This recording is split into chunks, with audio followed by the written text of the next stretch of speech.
What's going on, everybody, and welcome back to the Locked On Pirates podcast. I am, of course, your host who does the most, Ethan Smith. I hope you all are having a phenomenal day.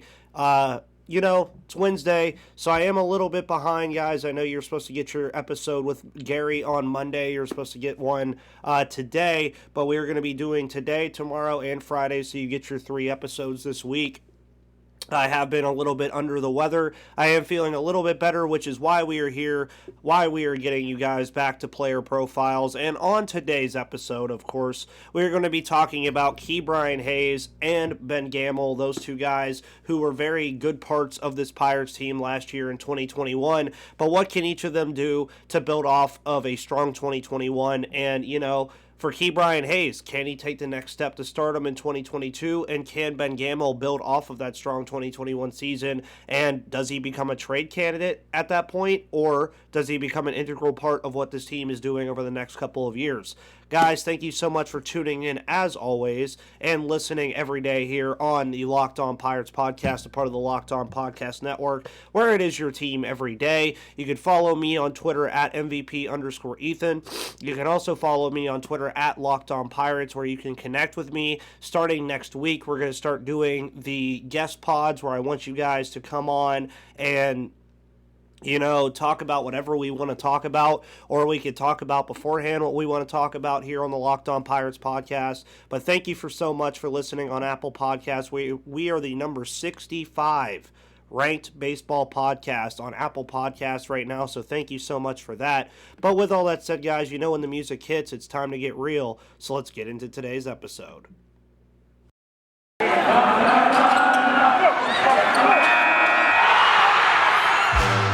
You are Locked On Pirates, your daily Pittsburgh Pirates podcast.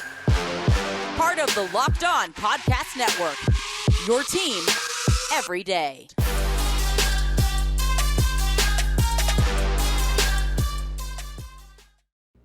And, of course, welcome back to the Locked On Pirates podcast, everybody. As I've already mentioned before, I am, of course, your host who does the most, Ethan Smith. If you want to follow me on Twitter before we get into the rest of the episode today, you can see that right there. Of course, we got the nice, we didn't want the Nittany Lions. Sorry, I'm having a little technical difficulties, if you like to call it. But as you see, got the nice little Christmassy feel. Happy holidays, everyone. Hopefully, everybody's doing phenomenal. Hopefully, you're finishing up your Christmas shopping, and hopefully this Saturday is going to be fun with your families and everything. But we are here today to talk about Ke'Bryan Hayes. And Ke'Bryan Hayes, of course, my favorite player on this team, a lot of people's favorite player on this team. Brian Reynolds kind of maybe took over that mantle for some people in this past season, of course, being an all-star, Gold Glove finalist, Silver Slugger finalist, all that good stuff. Even didn't get an MVP vote, I don't think, but some people did say he had a chance to. But Ke'Bryan Hayes, of course, we all remember the 2020 season, the shortened 2020 season, where he really just tore the cover off the baseball, realistically.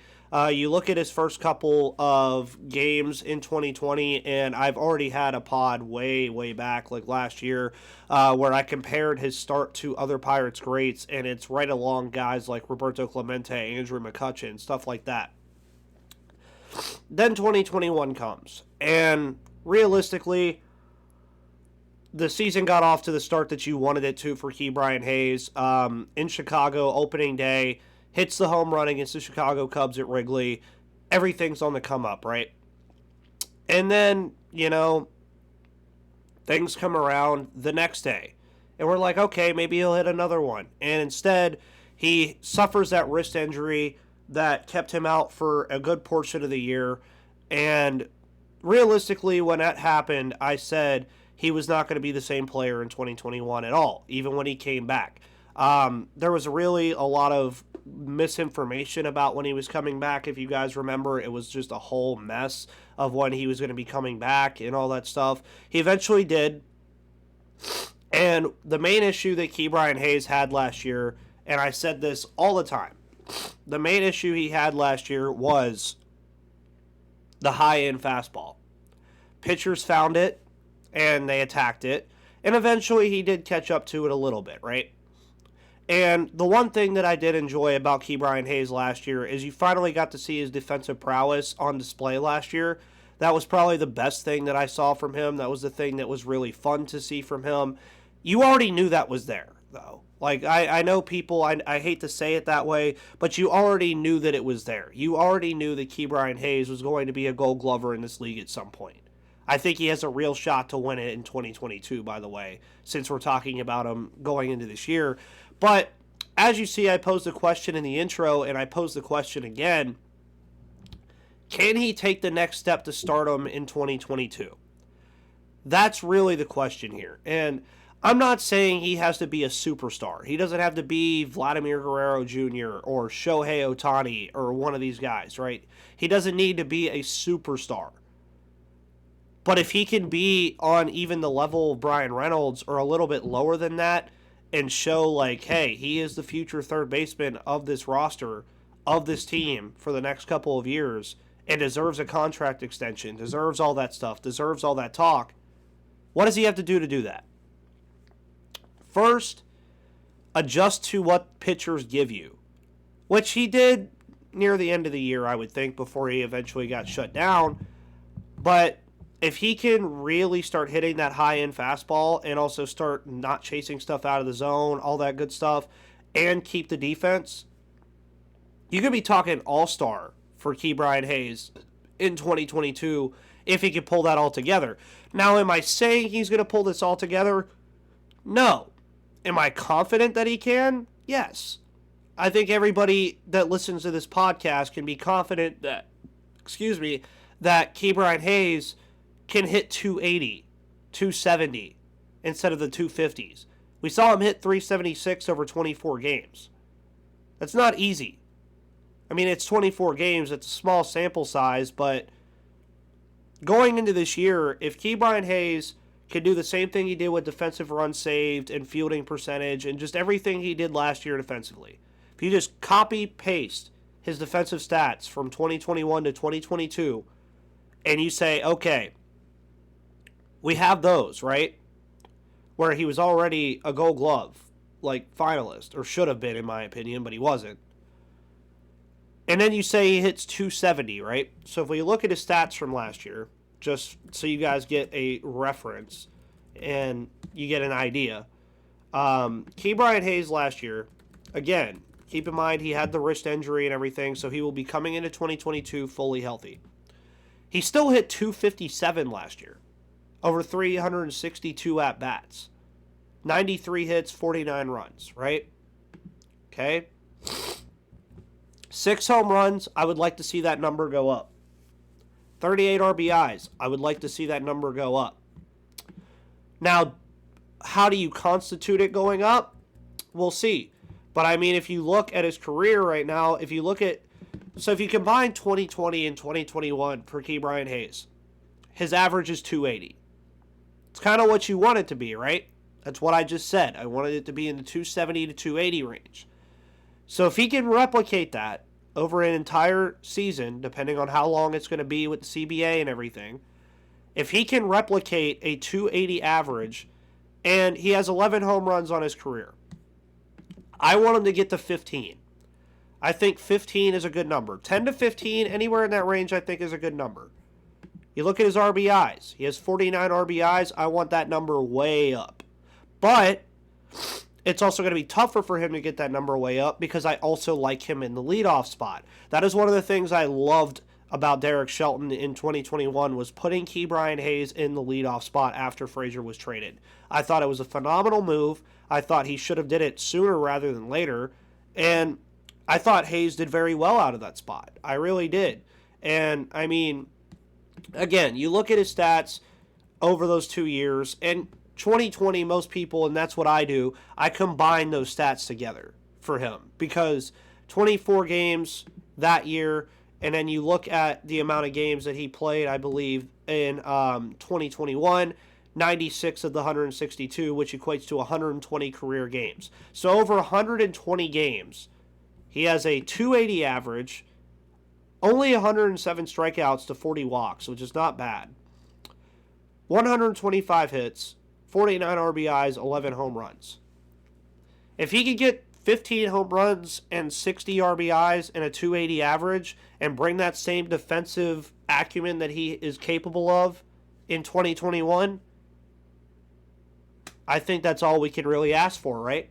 That's all we can really ask for out of him. And at that point, I don't think there would be any doubt in anyone's mind that Ke'Bryan Hayes is the Robin to Brian Reynolds' Batman as of right now. And I don't think anybody would really disagree with that. And as I said, I kind of laid the blueprint already. Adjust the pitchers, bring your defensive acumen back, bat in the 270 to 280 range, hit the long ball a little bit more, and stay healthy. If Ke'Bryan Hayes can do all that in 2022, boy, oh boy, oh boy, is it going to be a fun season. And Ke'Bryan, if you want to do all that, you want to even be better, if you want to be on Vladimir Guerrero status, if you want to do great things, maybe try out a Built Bar. Built Bar, of course, is the best tasting protein bar on the market. You can't ever go wrong with it. This holiday season, grab the protein bar that tastes just like a candy bar or even better than a candy bar. That's Built Bar. Filled with so much holiday goodness, rich with decadent flavor, covered in chocolate, but amazingly low in calories, sugar, net carbs, and fat, and high in protein. You get the best of both worlds, delicious and healthy. There's so many flavors that you'll really have a tough time choosing. Well, you have raspberry and mint brownie, my favorite cookies and cream, cherry or double chocolate, or peanut butter brownie. Built Bar, of course, gives you that extra fuel down the stretch to finish your holiday shopping. Because it's a season of love and peace, don't bring up your favorite Built Bar flavor at family parties. People are so passionate about their favorite flavors, like myself, they'll fight for it and things could get out of hand. Tell Santa to throw a few Built Bars in those stockings this year. With so many flavors, they'd make anyone's Christmas morning a happy one. Dip your Built Bar into a piping hot of cocoa, let it melt a little, and give your beverage a bit of that Built Bar flavor. Plus, you'll have a nice melty Built Bar to go with it. Be sure to have a couple of napkins on hand. Like some of those marshmallowy treats around the holidays? Well, you need to get your hands on Built Bar Puffs. They're light, fluffy, and marshmallowy through and through. Different flavors, all covered in chocolate. They taste amazing, and you won't believe that they're filled with protein. So make sure you go to BuiltBar.com right now, use the promo code LOCKED15, and get 15% off of your next order from the best protein bars on the market this holiday season. So now that we talked about Ke'Bryan Hayes at length, it is now time to talk about outfielder Ben Gamel at length. Of course, Ben Gamel, interesting character, nice beard, all that good stuff. Came over from the Cleveland Guardians last year. Only had 14 at-bats over there before he was picked up off of waivers by the Pittsburgh Pirates, where he would then pretty much have a very fun season. 255 average, 26 RBIs, 8 home runs, 326 at-bats in 111 games played. And one of the things that Ben Gamel brought that I thought was very underrated to this Pirates roster was the defense that he brought. And I say that because this team going into 2021 had one thing they wanted to do right, and that was defense. And you had Ke'Bryan Hayes for that. And Kevin Newman for that, I'd say too. Outside of that, you didn't really know. And Jacob Stallings. I won't forget Jacob Stallings. Bless you, sir. But Brian Reynolds rose on the scene, became a Gold Glove finalist. Kevin Newman rose on the scene, became a Gold Glove finalist. Ke'Bryan Hayes did what he needed to do. And then you looked at Ben Gamel, and he had just some nuts plays last year. And it was ridiculous to see how nuts his plays were in comparison to a lot of things on the fact that Ben Gamel was just nuts. I mean, you saw some of those plays that he made, and they were just absolutely wild. And you can't really be mad at how he played defensively. And then you look at his offense as well, and his offense was okay, 255. That was around his career average. He's a career 258 guy. And you look over Ben Gamel's career, by the way, and, I mean, he's had some very good years. I'd say his best years came when he was a Seattle Mariner in 2017 and 2018, 275, 272, combined 12 home runs, 59 RBIs was his career high in 2017. So, I mean, we'll see what he does heading into 2022. It's really just one of those things that, for the most part with Ben Gamel, you have to just look at it from the microscope that if he does play well, based on the 40-man roster decisions, I think Ben Gamel is a prime trade candidate this year, heading into this year, which is unfortunate. They did re-sign him and everything. They did bring him back. But realistically, would you be upset if Ben Gamel hits 260, 270, and then they trade him away for some decent prospects? For me, I would be a little upset, just a little, just because I think he would be a good fourth outfielder for guys like Jack Sawinski and Caden Smith-Njigba and Brian Reynolds. But it really just depends on what Ben Gamel wants to do for the rest of his career. Because you really look at it from the microscope that, what was it? You look at the microscope of the idea that realistically, Ben Gamel was a waiver pickup. I mean, he really was. He was just a waiver pickup. He was a dart throw, and he was one of the dart throws that really worked, and it was a dart throw that the Pirates really needed to work. And it did. And for me, would you like to keep him around? Yes. I would love to keep him around, especially if he replicates 2021 in any way. But you have to also keep in mind that Travis Swaggerty, Caden Smith-Njigba, and Jack Sawinski are this close to being in the majors. I really could see at least two of them in 2022. And on tomorrow's episode, we're going to talk about Brian Reynolds, Anthony Alford, and all of those guys. Or we're going to talk about Anthony Alford and Brian Reynolds tomorrow, and then the corner outfield 40-man roster guys on Friday. And then next week, we're going to move into pitching and the guest episodes. But what can Ben Gamel do to improve on his game from 2021? At this point, I really can't tell him much, just because he's already 29. So I think we already have an idea of what Ben Gamel is. And if he is a 258 career guy, if he's going to give you 8 to 10 home runs next year, if he's going to give you good defense at left field, I'm for it. I'm all for it. And before we continue, guys, I also want to let you know that today's episode, of course, is brought to you by the wonderful people at BetOnline.ag. BetOnline.ag, of course, is where the game starts. It's where you want to do all of your sports betting this season. BetOnline has you covered all season with more props, odds, and lines than ever before as football season continues to march to the playoffs. BetOnline remains your number one spot for all the sports action this season. Head to our new updated desktop or mobile website to sign up today and receive your 50% welcome bonus on your first deposit. Just use our promo code LOCKEDON to receive your bonus. From basketball, football, NHL, boxing, and UFC, right to your favorite Vegas casino games. Don't wait to take advantage of all the amazing offers available for the 2021 season. BetOnline is the fastest and easiest way to bet on all of your favorite sports. BetOnline is where the game starts.